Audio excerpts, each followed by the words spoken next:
పరిస్థితి ఎట్లా ఉందంటే నేనే సర్వం, నేనే సుప్రీం, నేనే దేవుడు, ఇంకెవడో నాకు అక్కర్లేదు, ఎమ్మెల్యే అక్కర్లా, మంత్రి అక్కర్లా, ఎవరు అక్కర్లేదనే ఒంటెద్దు పోకడని ఎలా చూడొచ్చు?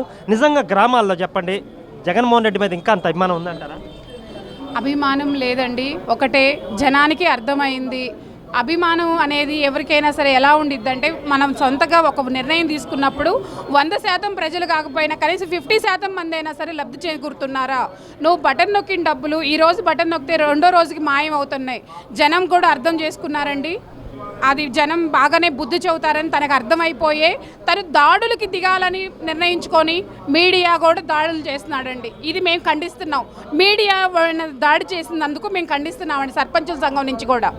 ఎలా ఉంది గ్రామ స్థాయిలో, ఎలా ఉంది జగన్మోహన్ రెడ్డి పార్టీ, ఎలా ఉంది? Why not 175? తను చేసుకున్న అభివృద్ధి ఏందనేది చెప్పుకోలేక సొక్కాలు మడత పెడతాను, కుర్చీలు మడత పెడతానని చెప్పేసి ఆయన సొక్కా మడత పెడితే మేము కుర్చీ మడత పెడతాం. ఎందుకంటే ఆయన కుర్చీ మడత పెట్టి బంగాళాఖాతంలో కలపడం కోసమే ఆయన సొక్కా మడత పెడతానని చెప్పాడు. నువ్వు సొక్కా మడత పెట్టుకో, బన్నీ మడత పెట్టుకో, డైర్ మడత పెట్టుకో, ప్యాంట్ మడత పెట్టుకో, కానీ రేపు 2024 తర్వాత సెంట్రల్ జైల్లోకి వెళ్ళి అవన్నీ కూడా ఉతుక్కోవాల్సిన పరిస్థితి జగన్మోహన్ రెడ్డికి వచ్చింది.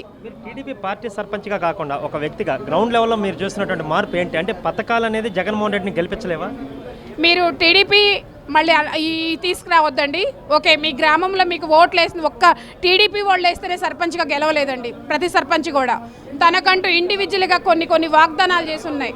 మీ రోడ్డు బాగాలేదంటే నేను సర్పంచ్ని, నన్ను అడుగు ఫస్ట్, ఎమ్మెల్యేతో కూడా పని లేదు, నేను ఈ రోడ్డు వేపిస్తానని చెప్పేసి కొన్ని వాగ్దానాలు చేస్తున్నారు వాళ్ళు ఎమ్మెల్యే ఎలా ఎన్నుకున్నారో నియోజకవర్గానికి, అలాగే ఆ పంచాయతీకి సర్పంచ్ని కూడా అలాగే ఎన్నుకున్నారు. వాళ్ళకంటూ కూడా ఒక ఇండివిజువల్ ఉంది.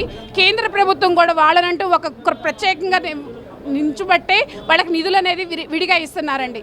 కానీ ఆ నిధుల్ని వాడుకోవడానికి ఈ ముఖ్యమంత్రికి ఎటువంటి హక్కు లేదు. ఇంకా ఉంటే ఈ ప్రభుత్వము ఇంకొక రూపాయి కల్పించి ఆ గ్రామాన్ని అభివృద్ధి చేసి మరోసారి ఓట్లు అడిగే విధంగా చేసుకోవాలి.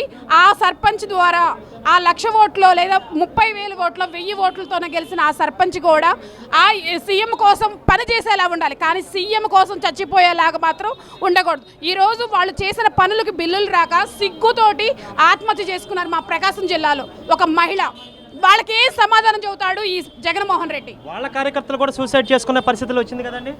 కార్యకర్తలు సూసైడ్ చేసుకుంటున్నారు అంటే మరి నువ్వు చేసిన అభివృద్ధి ఉంటే ఎందుకు కార్యకర్తలు చేసుకుంటారు, ఎందుకు సర్పంచులు చేసుకుంటారు? అందులో వైసీపీ సర్పంచులు ఎందుకు ఆత్మహత్య చేసుకుంటున్నారు? చేసుకున్నారు. ప్రకాశం జిల్లాలో మీ దగ్గర ప్రూఫ్స్ ఉన్నాయి. వైసీపీ సర్పంచి ఆత్మహత్య చేసుకుని ఊరేసుకొని చచ్చిపోయింది. అది ప్రకాశం జిల్లాలో. ఏం చేశారు? ఆ కుటుంబానికి న్యాయం ఏం చేశారు? ఆమె చనిపోయినాకైనా సరే సర్పంచ్ను గుర్తించి ఏమైనా సర్పంచ్ ఆవేదన అర్థం చేసుకున్నారా?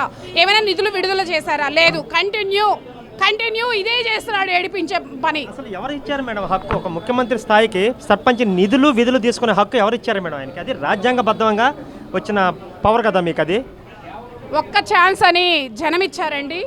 మేము ఒక్క ఛాన్స్ నమ్మి ఈ ప్రభుత్వంలో జగన్మోహన్ రెడ్డి ఎనికిడితే ఏదైనా మనం కూడా యువకుడు వస్తున్నాడు ఎమ్మెల్యేగా ఏమైనా చేయొచ్చని చాలామంది సర్పంచులు వైసీపీలో ఉన్న వాళ్ళు చాలా అవస్థలు పడి కూడా నామినేషన్లు వేసి 90% గెలిచారండి. 20% మిగతా సర్పంచులు గెలిచింది. 90% సర్పంచులు వైసీపీని ఎనికిడుతూ ఉండి జగన్మోహన్ రెడ్డి యువకుడు తన ఆలోచనలు గ్రామ స్థాయిలో బాగుంటాయని ఆలోచనతో నమ్మి వైసీపీ ఎనికిడితే నమ్మి వాళ్ళు గ్రామాల్లో పంచాయతీ ఛాంబర్లు కానీ పంచాయతీ సర్పంచులుగా వాళ్ళు ఉద్యోగాలకు కూడా రాజీనామా చేసి వచ్చి గ్రామాల్లో సర్పంచులుగా విన్ అయ్యారండి. ఎలా ఉంది వాళ్ళ ఆలోచన విధానం? ఎలా ఉందండి? ఒకటేనండి, ఆయన నిన్న రార్తాడులో మాట్లాడిన విధానం మాకు చాలా చండాలంగా ఉంది. అంటే ఏంటి, రాజ్యాంగం ఇచ్చిన సర్పంచ్ హక్కులే కాకుండా నువ్వు వాలంటరీ వ్యవస్థని నువ్వు పైకి తీసుకొస్తాను, మిమ్మల్ని నాయకులుగా చేస్తాను అంటే మరి పంచాయతీ ఛాంబర్ని ఏం చేసావు? మా పంచాయతీ ఛాంబర్ని ఏం చేశారు మీరు? చెప్తున్నారు ఇంత వ్యతిరేకత ఉందని మాట్లాడుతున్నారు. మరి రేపు పొద్దున అసలు ఓట్లు వేయించేది పంచాయతీ ప్రెసిడెంట్ వాళ్ళే కదా, వైసీపీకి సంబంధించిన వాళ్ళు కూడా. వాళ్ళు ఏమనుకుంటున్నారు? వైసీపీ తరఫున గెలిచిన పంచాయతీ ప్రెసిడెంట్ ఏమనుకుంటున్నారు? ఒకటేనండి, ఒక్క ఛాన్స్ నమ్మారు, జగన్మోహన్ రెడ్డిని నమ్మారు, మాట తప్పాడు, మడం తిప్పాడు. ఇక మీద ఇంకొక ఛాన్స్ ఇస్తే కనీసం గ్రామాల్లో వాళ్ళ ఉనికి కాదు వాళ్ళని కూడా వాళ్ళు మర్చిపోయి రోజులు వస్తాయి. వాలంటీర్ మన ఇంట్లో మనం ఏం తినాలనేది కూడా జగన్మోహన్ రెడ్డి మెనూ ఇస్తే అది తినాల్సిన పరిస్థితి వచ్చింది అనేది సర్పంచులకు కూడా అర్థమైంది. ఒకటి సర్పంచులు ఎన్నుకునేది అనేది బ్రిటిష్ కాలం నుంచే ఉందండి. ఈ జగన్మోహన్ రెడ్డి తీసేస్తే పోవటానికి మాత్రం లేదు. గ్రౌండ్ లెవెల్లో వ్యతిరేకత అయితే ఉంది అని అంటారు వాళ్ళ పార్టీలో కూడా. ఒక వ్యవస్థని నాశనం చేయాలనుకుంటే వ్యవస్థే వెనకీర్తి తిరగబడిద్దండి. ఇప్పుడు జగన్మోహన్ రెడ్డి చేసింది కూడా ప్రజల్ని పాలించాలి. ప్రజలకి వాళ్ళకి ఏది అనుకూలంగా ఉంటే అది కొన్ని మంచి పనులు చేయాలి. నువ్వు మంచి పనులు చేస్తే నేను ఈ పని చేశానని కాలు రెగలేయచ్చు. కానీ ఈరోజు నువ్వు చేసినవన్నీ కూడా వ్యతిరేక పనులు. వాలంటీర్ వ్యవస్థని తీసుకొచ్చే ఓకే, మేము వాళ్ళని కాదంటలేదు, మేము వాళ్ళని మా కింద పని చేయిస్తారు, సర్పంచుల కింద పని చేయిస్తారంటే వాళ్ళని ఒక వ్యవస్థ చేస్తున్నావు, వాళ్ళ నాయకులను చేస్తున్నావు, సర్పంచులను డమ్మీని చేస్తున్నావు. ఇంకొక టీచర్లు ఉద్యమం జరిగింది, వాళ్ళని ఏమైనా పట్టించుకున్నావా? లేదు. ఈరోజు అంగన్వాడీలు బయటకు వచ్చారు. ఏ వ్యవస్థ బాగుందని మీకు జెండా ఊపుతారు? ఏ వ్యవస్థ బాగుంటే జగన్మోహన్ రెడ్డి ఈరోజు చొక్కా మడత పెట్టాల్సిన పని లేదు. ఛాలెంజ్ విసురుతున్నాడు చొక్కా మడత పెట్టి. అది ఒకటండి. తను ఏమంటున్నాడంటే తను స్టైల్లో నేను రౌడీయిజం చేసి గెలుస్తానంటున్నాడే కానీ ప్రజల నుంచి వాళ్ళ మెప్పు పొందాను, నేను చేసిన పనులకు నాకు ఓటేస్తారనే ఆలోచన తనకు లేదు. అందుకే సొక్కాలు మడత పెడతానంటున్నాడు.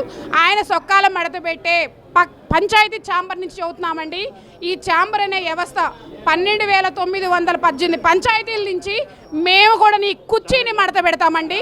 ఛాలెంజ్. 24 తర్వాత నీ భవిష్యత్తు ఏందో ఆలోచించుకో. 24 వరకు మాత్రమే నీకు అవకాశం ఇస్తున్నాం. 24కైనా సరే మమ్మల్ని పిలిచి మా నిధులు మాకు పెరిచేది ఇంకా 2 నెలలు కూడా లేదు. ఇంకా మేము ఇంకా ఆశ ఉందండి మీకు ఇంకా పిలుస్తాడు మీ నిధులు ఇస్తారని. ఒక ముఖ్యమంత్రి గౌరవించాలని మేము కోరుకుంటున్నాం. ఆ గౌరవం మాకు దొరికినప్పుడు ఆయన కుర్చీని మడతపెట్టి బంగాళాఖాతం 4 సంవత్సరాలు చేయని వ్యక్తి ఇంకా 40 రోజుల్లో చేస్తాడని నమ్ముతున్నారా మేడం ఇంకా ఆయన మీరు? అందుకే తన భవిష్యత్తు ఏందనేది మేము చూపిపోతున్నాం. మేము కూడా సంసిద్ధం. సర్పంచ్ ఛాంబర్ నుంచి 12,900 పంచాయతీల నుంచి మేము కూడా సంసిద్ధం. అందుకే పెత్తందారులు ఎవరు పేదలు ఎవరండి? మాట్లాడితే ప్రతి ఆడ దగ్గరికి వెళ్ళి నేను పేదలకి పెత్తందారికి జరుగుతున్న యుద్ధం అంటున్నారు కదా. సెంటు భూమిలో ఉండేవాళ్ళు లక్షాధికారులు, ప్యాలెస్లో ఉండేవాళ్ళు పేదలండి. ఇదే ఉదాహరణ అంటే ఆలోచించుకోండి. ఇంకా